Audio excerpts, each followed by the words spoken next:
You're about to spend 2 hours watering your garden. Again, for the third time this week. And tomorrow? Same thing. But what if I told you there's a garden design so clever, so absurdly efficient, that you could water it once and then not touch a hose for 20 years? Sounds impossible. Until you realize we've actually known how to do this for centuries. We just forgot.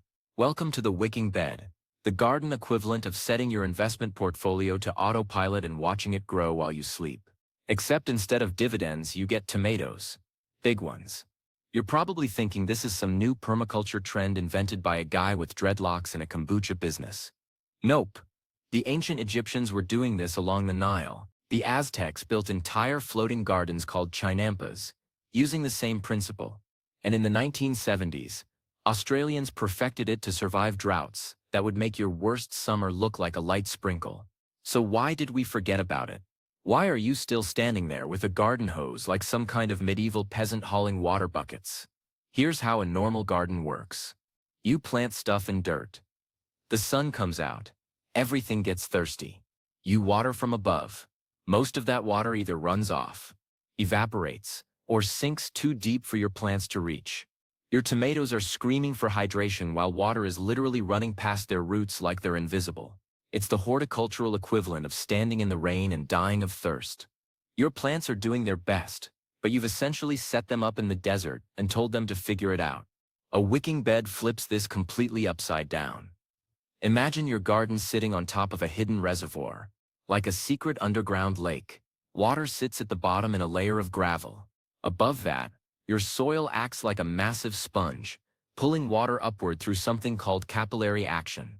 The same force that lets a paper towel suck up spilled coffee is now feeding your entire garden. Your plants drink from below, taking exactly what they need, when they need it. No waste, no guessing, no standing there with a hose wondering if you've watered enough or too much. The result? You fill the reservoir once, maybe twice a week in peak summer. In spring and fall, once a month. Winter, the thing practically runs itself on rainwater. But let's get into the actual science here, because this isn't magic. It's physics. And physics doesn't care about your feelings or your busy schedule. Water moves through soil in 3 ways. The first is gravitational flow, which is just water falling down because gravity exists. This is what happens when you water from above. Most of it just keeps going, straight past your plant's roots, down into the subsoil where it's useless. The second is capillary action, which is water being pulled upward through tiny spaces between soil particles. This is the good stuff. This is what wicking beds exploit. The third is vapor movement, which is water evaporating and condensing. And honestly, we're not worried about that one right now. In a traditional garden, you're relying almost entirely on gravitational flow. You dump water on top, hope some of it sticks around long enough for roots to grab it, and cross your fingers. In a wicking bed, you're using capillary action as your primary delivery system. The water sits in a reservoir at the bottom, typically about 12 inches deep, filled with gravel or blue metal stone.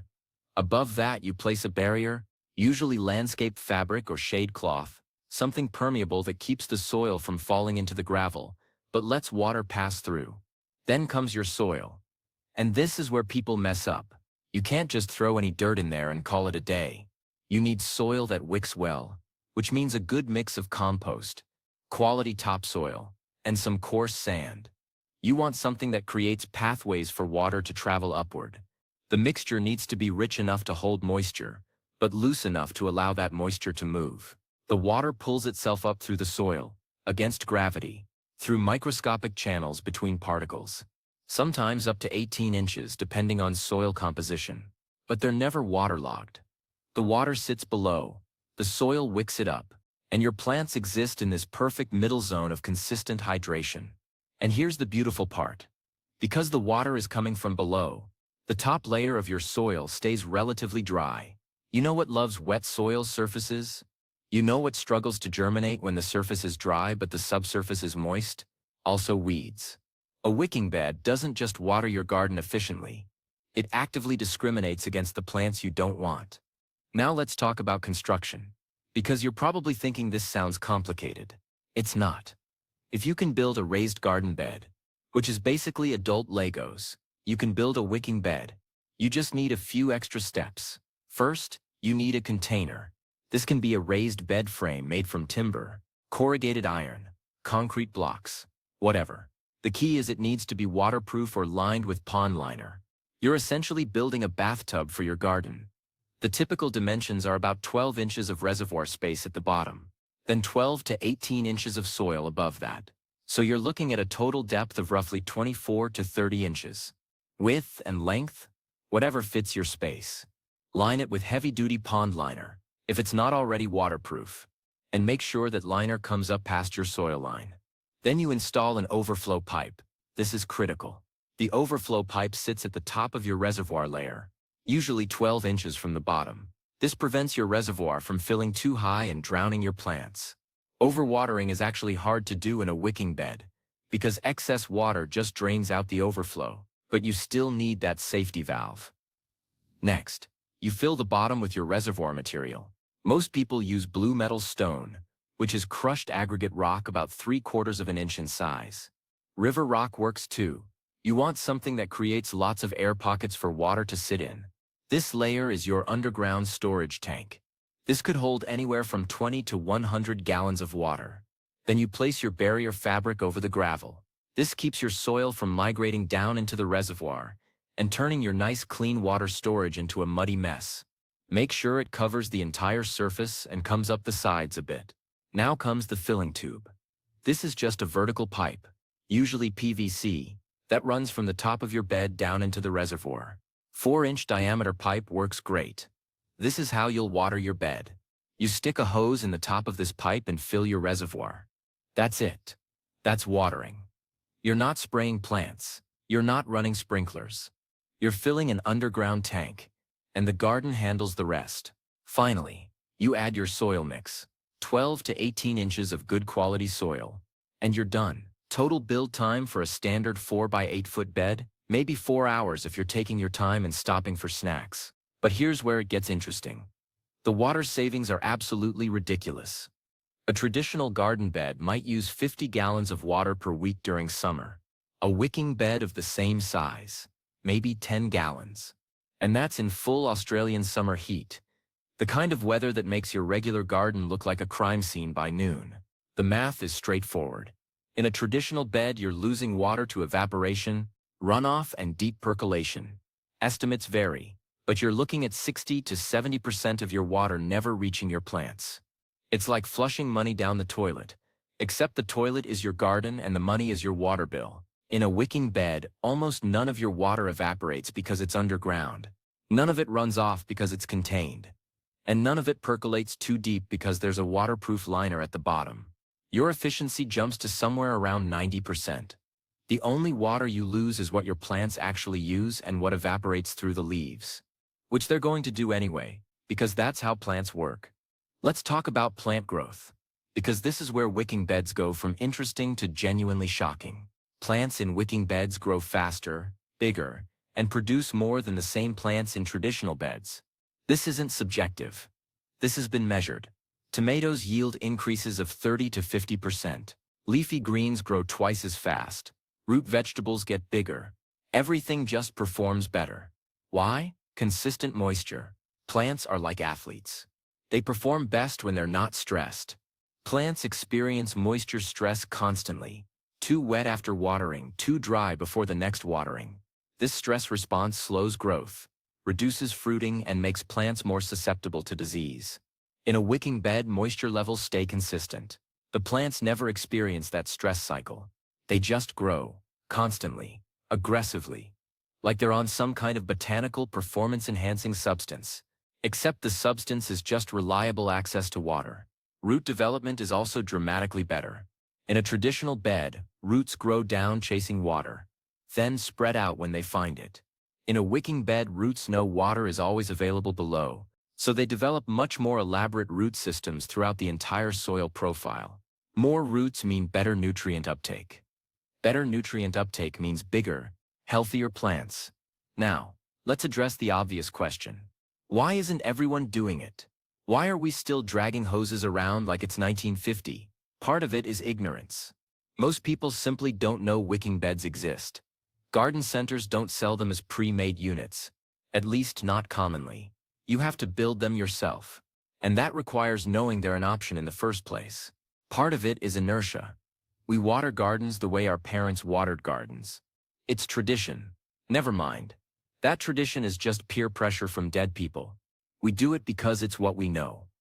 And part of it, honestly, is that the gardening industry doesn't have much incentive to promote them. You know what you buy a lot of when you have a traditional garden? Hoses, sprinklers, timers, moisture meters. All that stuff becomes mostly obsolete with a wicking bed. You fill a reservoir every week or two. That's it. There's no recurring purchase, no gadget upgrade cycle, no reason to keep buying equipment. But the biggest reason, the real reason, is that modern industrial agriculture trained us to think about irrigation wrong. Industrial farming is all about overhead watering, sprinklers, pivots, drip lines running on top of the soil. This makes sense at scale, because you're covering hundreds of acres.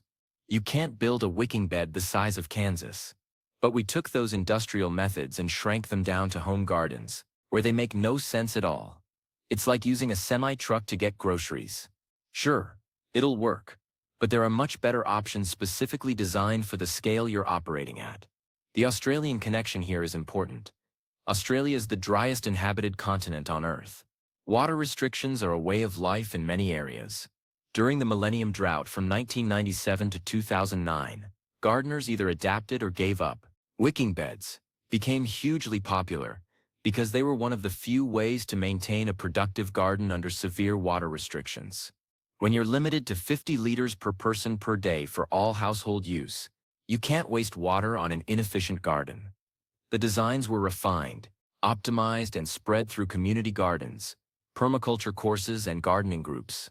By the time the drought ended, wicking beds were everywhere in Australia. But that knowledge didn't spread globally the way you'd expect.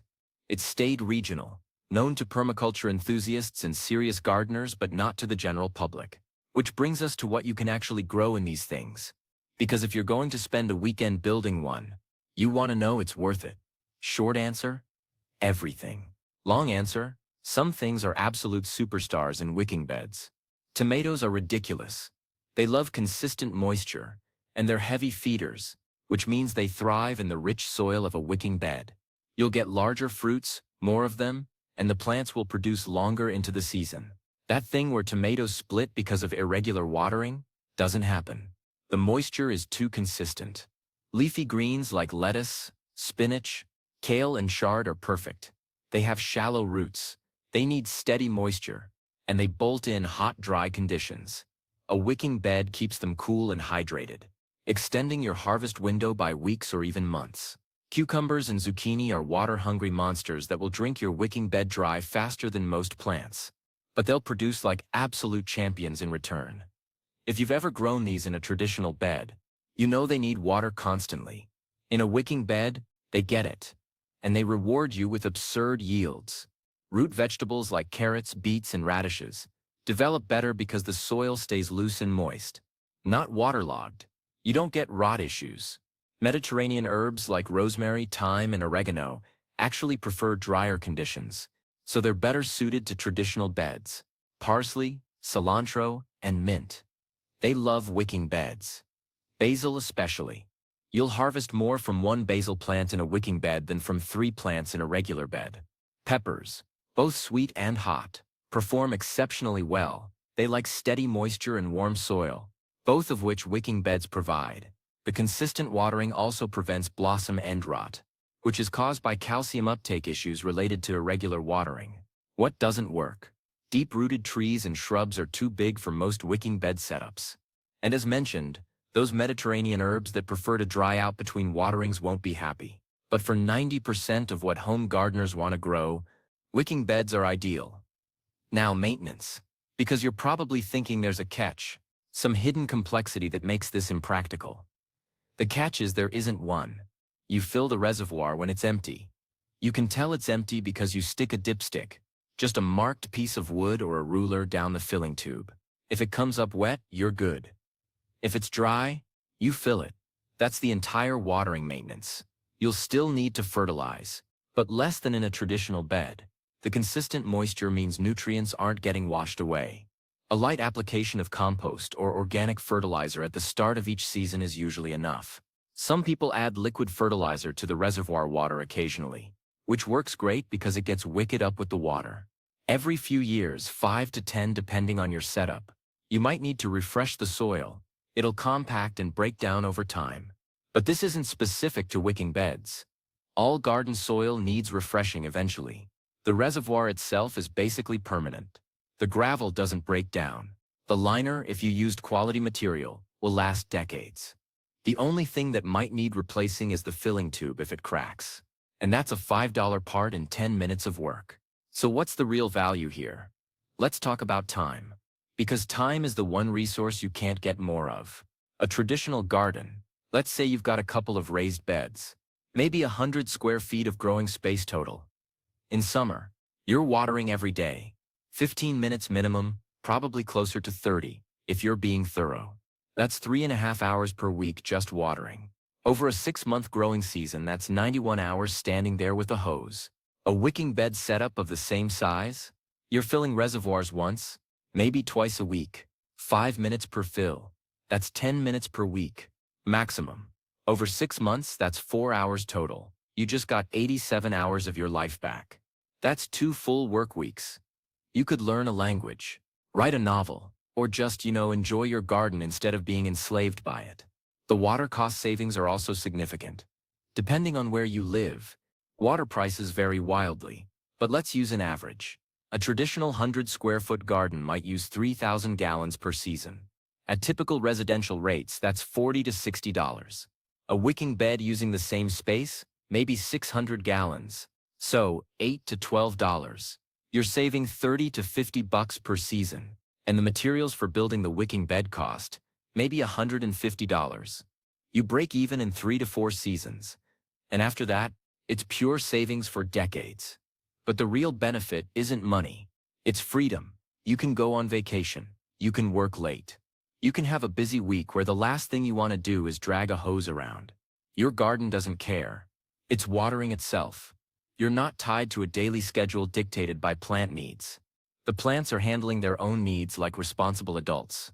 Here's something nobody talks about. Wicking beds are fantastic for people with mobility issues.